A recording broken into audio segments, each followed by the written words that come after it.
সমবায় পৰিচালনা প্ৰতিষ্ঠান। আমাৰ মুখ্য কাম হ'ল সমবায় প্ৰতিষ্ঠানসমূহ সমবায় অনুষ্ঠানসমূহক প্ৰশিক্ষণ প্ৰদান কৰা বিভিন্ন ক্ষেত্ৰত আৰু প্ৰশিক্ষণৰ কাৰণে এই প্ৰশিক্ষণটো বিনামূলীয়া হ'ব। আমাৰ অনুষ্ঠানটো ভাৰত চৰকাৰৰ অধীনত government of India ministry of corporation. গতিকে আজি যে আপোনালোকক ইয়াতে আমন্ত্ৰণ কৰি মানে মাতি অনা হৈছে, উদ্দেশ্যটো গম পাইছে নহয়? কিয় আহিছে? কোৱা নাই এবাৰ কৈছে বাইদেউ আজি ট্ৰেইনিং এটা হ'ব, আপোনালোক আহিব লাগিব, হয়নে নহয়? এতিয়া কথা হ'ল আমি ইয়াত একগোট হৈছোঁ, একগোট হোৱাৰ আগতে মই এটা কথা কৈ লওঁ। আমাৰ যিটো উদ্দেশ্য, আমাৰ গোটৰ উদ্দেশ্য হওক বা এই উদ্দেশ্যটো কি? কিহৰ কাৰণে গোটটো গঠন কৰিছে আপোনালোকে? কি ডেভেলপমেণ্ট হ'ব? যিকোনো কাম কৰি আমি স্বাৱলম্বী হাত চাপৰি দিলোঁ। তেখেতে এটা দৌৰ দিছে যে স্বাৱলম্বী, আনৰ ওপৰত নিৰ্ভৰশীল নকৰে, তেওঁ কোৱা হয় কি স্বাৱলম্বী, আত্মনিৰ্ভৰশীল। এই উদ্দেশ্যত ৰাখি আমি কি কৰিছোঁ? গোটটো গঠন কৰিছোঁ আৰু গোটটো এটা বেলেগ ডাঙৰ পৰ্যায়ত আমি কৰিছোঁ ALF নাম দিছোঁ, যিটো কোৱা হয় এৰিয়া লেভেল ফেডাৰেশ্যন, য'ত থাকিব গোট, বিভিন্ন গোট খুৱাই থাকিব আৰু তেওঁলোকক লগ কৰা হৈছে কিয়? কাৰণ প্ৰত্যেকৰে নিজা নিজা কি আছে? দক্ষতা আছে, প্ৰত্যেকৰে নিজা নিজা প্ৰতিভা আছে, আছেনে নাই? কিন্তু সেই প্ৰতিভাখিনি দেখুওৱাৰ কাৰণে সুবিধাটো পোৱা নাই।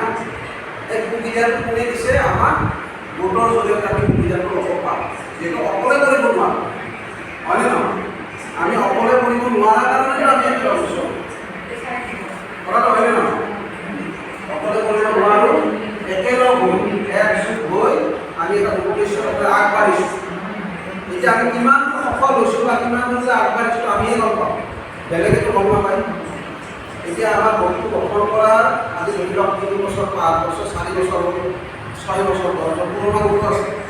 কিন্তু সেই 10 বছৰ আগত যিটো আমাৰ অৱস্থা আছিলে বা 5 বছৰ আগত আমাৰ যিটো অৱস্থা আছিলে, সেই অৱস্থাটো 5 বছৰ পিছত সেই অৱস্থাটোৰ পৰা আমি কিমানখিনি উন্নত হৈছোঁ সেইটো কোনে গম পাব? আপোনালোকে গম পাব। বুজি পাইছে নহয় কি কৈছোঁ? এই যে সময়খিনি গৈ আছে নে নাই? এই সময়খিনিত আমি কি কৰিম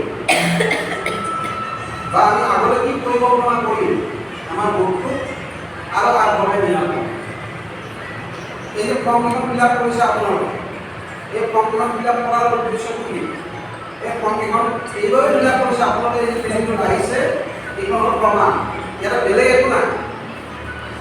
ইয়াতে এই ফৰ্মখন ফিল-আপ কৰিছে, বেলেগ একো নাই, এইখন প্ৰমাণ আৰু এইখন আপোনালোকৰ গোটটো অলৰেডি ৰিকগনাইজ হৈ যাব।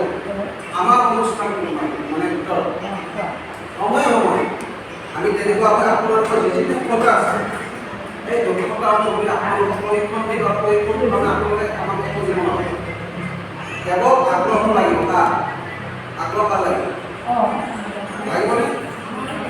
লাগিব। আগ্ৰহটো থাকিলেহে কিবা এটা কৰিম বুলি আশা কৰিব পাৰিম। আৰু মই কৈছোঁ কাৰণে আপোনালোকে শুনিব নালাগে। মই কৈ আছোঁ, লেকচাৰ দি আছোঁ, সেইকাৰণে মই নিজে নিজক সোধক, প্ৰত্যেকে নিজে নিজক সোধক। আমি গোটটোৰ জৰিয়তে আমি আমাৰ গোটটোৰ বিষয়ে কিমান চিন্তা কৰিছোঁ আৰু গোটটো কিমান দূৰলৈ আগবঢ়াই নিছোঁ। আমাৰ 3 বছৰ আগতে আমাৰ ঘৰত নাছিলে, টিভি নাছিলে, ফেন নাছিলে বা অন্যান্য বস্তু নাছিলে, কিন্তু গোটটো গঠন কৰাৰ পিছত অন্তত আমি ৱালখন পুতি কৰিবলৈ সক্ষম হৈছোঁ। তেনেকুৱা ধৰণৰ পৰিৱৰ্তনটো লাগিব, নহ'লে নামত গোটটো কৰিছোঁ, চলি আছে, পইচা দিছোঁ, কেনেকৈ থাকিম? অপ্ৰিয় যিটো সত্য কথা, নামত চলি আছে, পইচা দি আছোঁ, মাহে সপ্তাহে সপ্তাহে মিটিং পাতিছোঁ, কিন্তু তাৰ পৰা আউটপুট কি ওলাইছে? হয়নে নহয়? তাৰ পৰা আমি কি পাইছোঁ বা সেই কিছুমান গঠনমূলক কিবা কাম পাইছোঁ নে পোৱা নাই? তেনেকুৱা। আৰু মই বাইদেউ শুনিছোঁ, বাইদেউ নিজে বহুত প্ৰতিভা আছে, তেখেতে কিবা কিবি বনাব জানে, তেনেকৈ শিকিছে। আজিকালি বহুত সুবিধা হৈছে, আজিকালি আমাৰ হাততে গোটেইখিনি থাকে নে নহয়? আমাৰ আঙুলিৰ টিপতে গোটেইখিনি থাকে, যাৰ জৰিয়তে আমি বিভিন্ন বস্তু শিকিব পাৰোঁ। বাইদেউ ইউটিউব চাই কিবা শিকাবলৈ গৈছিল, সেইটো ভাল আগ্ৰহ আছে কাৰণে শিকিছে। গতিকে তেনেকুৱা ধৰণৰ লাইভলি প্ৰশিক্ষণ, যদি ফিজিকেলি প্ৰশিক্ষণ হ'ব, আমি দিম আপোনালোকক। আৰু বিশেষকৈ যাৰ যি ইচ্ছা আছে, এনেকুৱা নহয় যে জোৰ কৰি ট্ৰেইনিং দিব, এনেকুৱা নহয়, আগ্ৰহটো লাগিব। বোলে মই চাবোন বনাব শিকিব বিচাৰিছোঁ, বা মই খানা বনাব শিকিব বিচাৰিছোঁ, বা মই ধূপকাঠি বনাব শিকিব বিচাৰিছোঁ, তেনেকুৱা ধৰণৰ আগ্ৰহটো লাগিব। সেইমতে আমি কি কৰিম, এক্সপাৰ্ট আনিম, মানুহ লৈ আপোনাৰ জেগাতে আপোনালোকক প্ৰশিক্ষণ দিম। কিন্তু তাৰে কাৰণে বাৰে বাৰে কৈছোঁ আপোনালোকৰ ইচ্ছাটো লাগিব। আৰু বেলেগ কোনো ধৰণৰ বেলেগ প্ৰকাৰে আমি আপোনালোকক সহায় কৰিব নোৱাৰোঁ। এনেকুৱা নহয় যে এইটো মই কৰি দিম, ইমানখিনি পইচা পাব, এইটো কৰি দিম। আমাৰ কামত ট্ৰেইনিং দিয়া, আৰু সেই ট্ৰেইনিংটো লৈ আপোনালোকৰ কেপাচিটি কিমান আপোনালোকে আৰ্ণ কৰিব, কিন্তু আপোনালোকৰ হয়নে নহয়? স্কুলত যে যায় ষ্টুডেণ্টবোৰ গ'লে মাষ্টৰে ষ্টুডেণ্টক পইচা দিয়ে যাব, দিয়ে। স্কুলত কিয় যায়? কিবা এটা আহৰণ কৰিব, যাতে ভৱিষ্যতে সেই আহৰণ কৰি তেখেতৰ বা বহুতো ল'ৰা ছোৱালীবোৰক কামত আহে। ঠিক তেনেকুৱাকৈ ট্ৰেইনিংটো তেনেকুৱাই বস্তু। ট্ৰেইনিংটো এনেকুৱা এটা বস্তু য'ত আপুনি যিটো কৰ্ম আপোনাৰ সেই কৰ্মৰ লগত জড়িত থকা বিষয়ে আপোনাক ট্ৰেইনিং দিয়ে। আৰু ট্ৰেইনিংটো মাজে মাজে কিয় ল'ব লাগে? আপডেট হৈ থাকে আমাৰ বস্তুবোৰ, হৈছে নে মানে? এতিয়া কি হৈছে, পৰিৱৰ্তন হৈছে, আপডেট হৈছে। সময়ৰ লগত যদি আপুনি খোজ নাকাৰে, আপোনাৰ পিছত পেলাই মানুহ গুচি যাব। বৰ্তমান সময়ত তেনেকুৱা হৈছে, কথাখালি হয়নে? গতিকে এতিয়া কথা হ'ল, আমি আমাক যিসকলে কাম কৰে, আমাৰ লগত যিসকল আছে, তেওঁলোকৰ পৰা আমি কিবা পাওঁ বা নাপাওঁ, সেইটো বেলেগ কথা। কিন্তু আমি আমাৰ কাম কৰি